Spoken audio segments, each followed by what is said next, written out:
Donald Trump saying that he's going to do a total and complete ban on Muslims in the country. Even Darth Cheney came out against it. We want to show you some others that came out against it in the Republican Party because they're almost universal in criticizing him, which they almost never do their own. First, we go to the new Speaker of the House, Paul Ryan. I do not comment on what's going on in the presidential election. I will take an exception today. This is not conservatism. What was proposed yesterday is not what this party stands for, and more importantly, it's not what this country stands for. Not only are there many Muslims serving in our armed forces, dying for this country, there are Muslims serving right here in the House, working every day to uphold and to defend the Constitution. Some of our best and biggest allies in this struggle and fight against radical Islamic terror are Muslims. The vast, vast, vast, vast majority of whom are peaceful, who believe in pluralism, freedom, democracy. Well, you got to hand it to Donald Trump. He's gotten the other Republicans to actually defend Muslims. I didn't think that was possible, but there it is.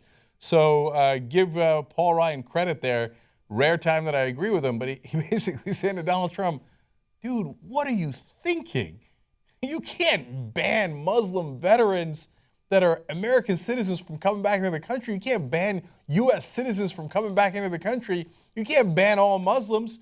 And remember, the Iraqis that we went to go liberate are our allies. The Kurds who are fighting ISIS on the ground, our best friends on the fight against ISIS, are Muslims. Hello, McFly.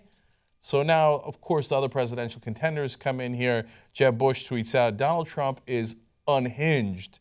His policy, quote unquote, proposals are not serious.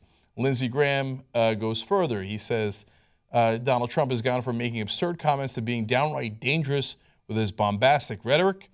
He continues to say he's putting at risk the lives of interpreters, American supporters, diplomats, and the troops in the region by making these bigoted comments. Very clearly calling him a bigot there. John Kasich, also in the race, says, this is just more of the outrageous divisiveness that characterizes his every breath and another reason why he's entirely unsuited to lead the United States. Damn. Then Lindsey Graham did something interesting. He called out another presidential contender for being relatively quiet about this. So these guys are clear. Marco Rubio is still hiding somewhere in the bushes. There's another snake in the bushes, and his name is Ted Cruz. So Lindsey Graham asked, Donald Trump today took xenophobia and religious bigotry to a new level.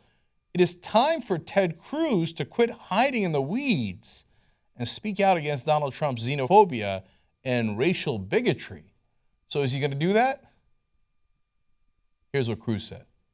I disagree with that proposal. I like Donald Trump. A lot of our friends here have encouraged me to criticize and attack Donald Trump. I'm not interested in doing so, but I believe we need a plan that is focused on the direct threat, and the threat we're facing is radical Islamic terrorism. So not interested in criticizing him? This guy, man, he's riding Trump's coattails. And when Trump goes down, he's going to say, hey, look, I'm just a slightly more sophisticated face on that same demagoguery and xenophobia and bigotry. So one, he refused to criticize him. Two, he said, yeah, I don't agree with that policy. No, actually, in a lot of ways, he has proposed policy that is identical to it. In fact, he was just proposing 3 bills that would keep out Muslims from the country. Again, these are not thought experiments. These are not, hey, maybe at some point we should do something about it. No, they're bills that they would become legislation and they would go have the force of law. So let me just tell you about one of them. One bill would put a 3-year suspension on resettlement of refugees from countries with a substantial Islamic State or Al-Qaeda presence, which are mostly majority Muslim countries. So by that vague standard of if there is substantial Al-Qaeda or ISIS presence, which by the way includes not only Syria but Iraq, our allies in Iraq.